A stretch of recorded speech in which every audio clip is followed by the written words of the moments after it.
Hey, shalom, stop Zosba getting the praise to Abashim, Yasha, Abashim, Kakudash. Double honors to the apostles of GMS, only supposed in the work and truth. Well, sincerity. This is another quick one.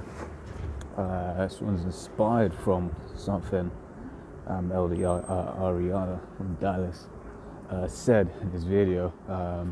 It's like you don't get to do, you don't have to do this.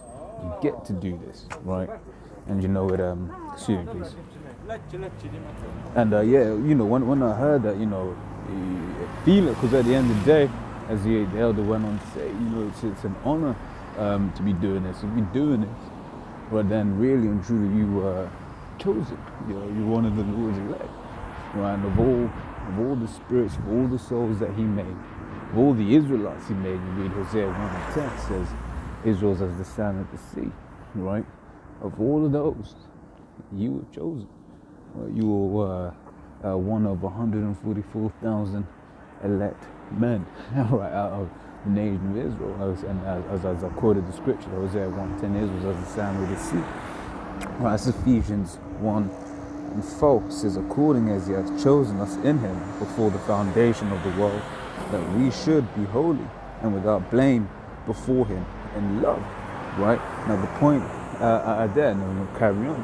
Right, He has chosen us before the foundation of the world. So before the world was even made, Lord was like, alright, man, these are the spirits I'm gonna make, right?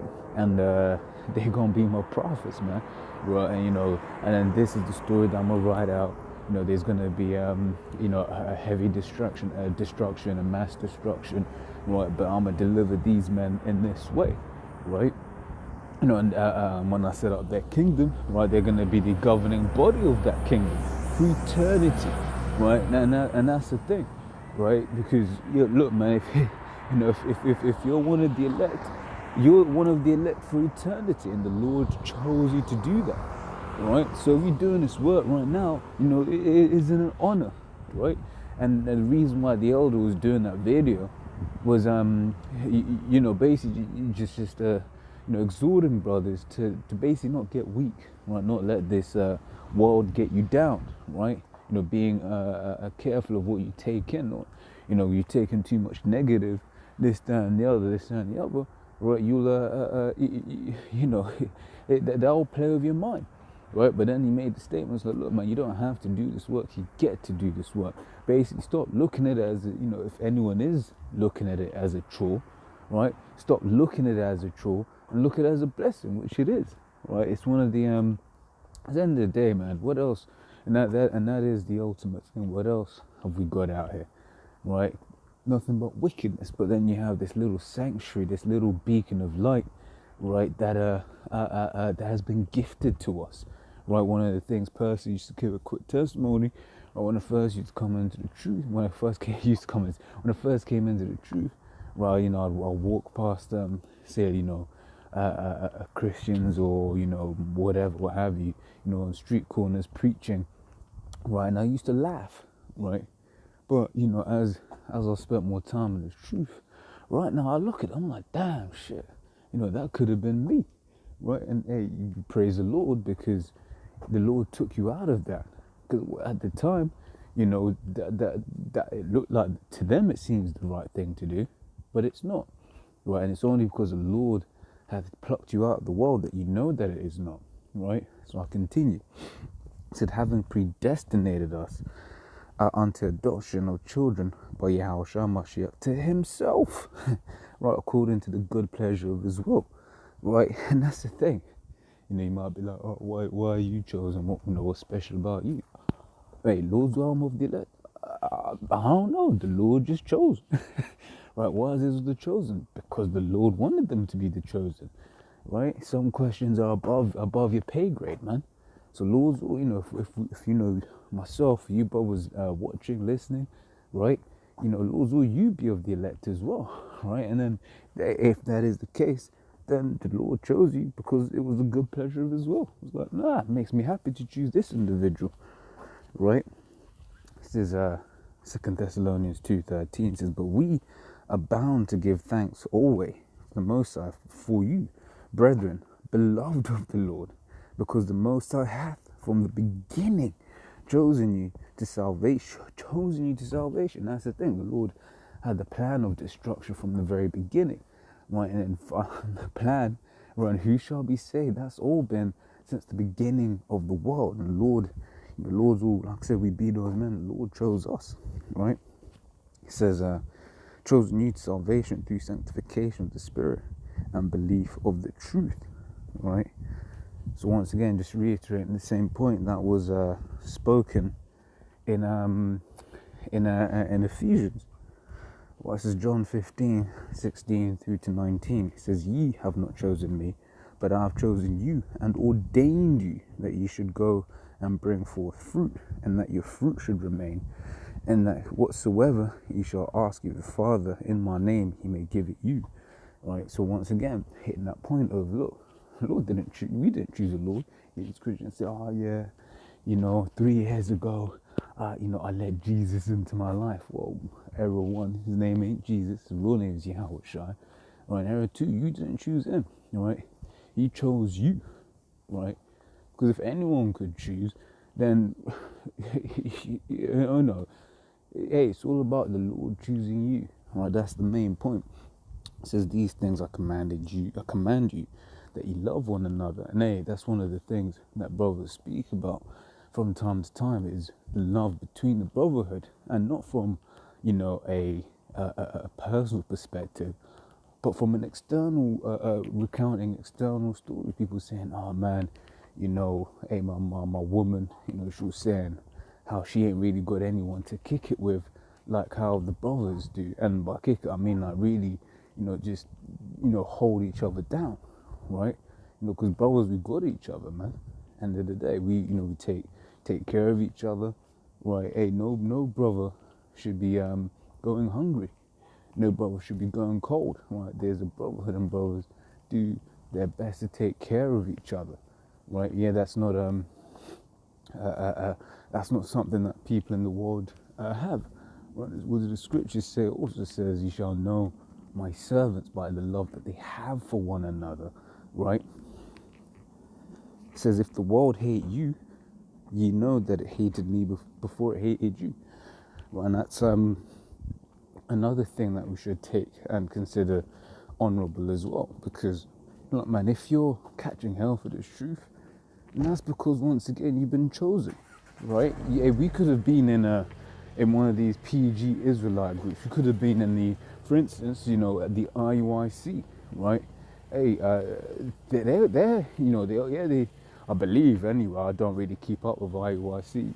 Yeah, they talk about the destruction of Esau's world, right? But I mean, look. When it comes to laws about dealing with women, they're going completely off. Why? Because they're appeasing those women. Why? Because ultimately, they're, what do you call it? They are PG, right? They're PC Israelites, as the apostles call them, right? But what are we doing through the Spirit and power of Yahweh Hashem Yahshua? We're bringing out nothing but the truth, the whole truth, the unadulterated truth, man, which the world doesn't like, right? So when we tell men, hey, really, a woman's supposed to be in order, right? Men want to hate us, but it's like, wait, I'm doing you a favor, right? No, rather, let me not put it like that.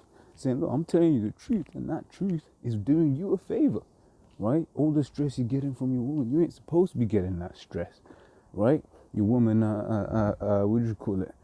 Complaining about your dick size, for instance. You think about that, that's wicked as all hell, right? Why a woman gotta know your dick is big or small? Shouldn't fucking matter. Shouldn't fucking know. But because of this world, because of the wickedness in this world, she does. Well, she had 50 before you, and she'll have 50 after you. It's just your turn to hit it, right? You're just a number comparing between all the different men that she's consumed, right? So verse 19 says, if you were of the world would love his own. But because ye are not of the world, but I have chosen you out of the world, therefore the world hateth you, right? So hey, the Lord is saying, look, man, I chose you out of this world, right? You ain't of this world. I chose you out of this world, right? And that's one of the things that, as you come into, spend more time in this truth, is You learn how to balance that, because as it says there, we're not of the world, right? But we're in the world. We've got to use the world as not abusing it, as Paul said, right? We continue. It says Luke 1:70. It says, as he spake by the mouth of his holy prophets, which have been since the world began, right? So once again, that I'll bring that one out, basically showing you that you've had the Lord and his prophets from the beginning, right? And what does it say here in 1 Corinthians 14:32? It says, and the spirits of the prophets are subject to the prophets. Right, so use a prophet back then, right, all the way at the beginning. Use a prophet now. If you use a prophet now, use a prophet all the way back at the beginning, right? And that's a great honor, right? You know, to have been one of those men cursing out the wickedness from the beginnings of time, right? Cursing out the wickedness in Sodom. Cursing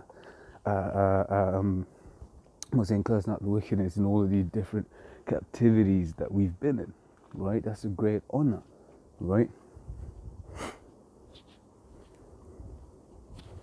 This is 2 Timothy 2:4. Says, no man that warreth entangleth himself with the affairs of this life, that he may please him who hath chosen him to be a soldier, right? So the Lord, once again, this whole notion of being chosen, the Lord has chosen us, right? If you're in this truth, right, you know, you're a soldier, you're a spiritual soldier of Yahushua, right? You know, once again, a great honor, right? One of the greatest. Right, and that is the thing, because at the end of the day, you can try to entangle yourself, but that just doesn't happen. It can't work, right? It's incompatible. It's like oil and water, right? Then you get what you have? You have milk, right? Milk is what you call a colloid, right? A colloid being an oil and water mix that is mixed so tightly that it seems as if it's one, right?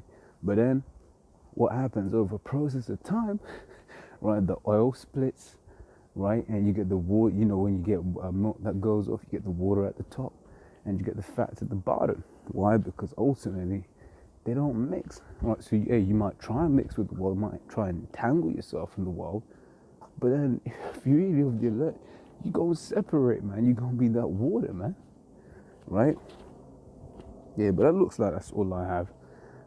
Yeah, so as always, you know, Lord's when I was edifying. And yeah, look, man, you don't have to do this work. You get to do it, right? And they don't ever forget that this truth is a blessing, right? To have been chosen, right, by the Ancient of Days, the Most High Himself, right? There ain't no greater honor. And the worst thing about it, when busted, it even gets better, because you know, Lord will be of that number, right? What's gonna happen when this all said and done? America's destroyed, these heathens on subjection, right? You know, the crowning day where Yahushua, right, the Son of the Most High, will put a crown on your head, right? So, Lord's what I was edifying. Till the next time, I'm going to say, Shalom.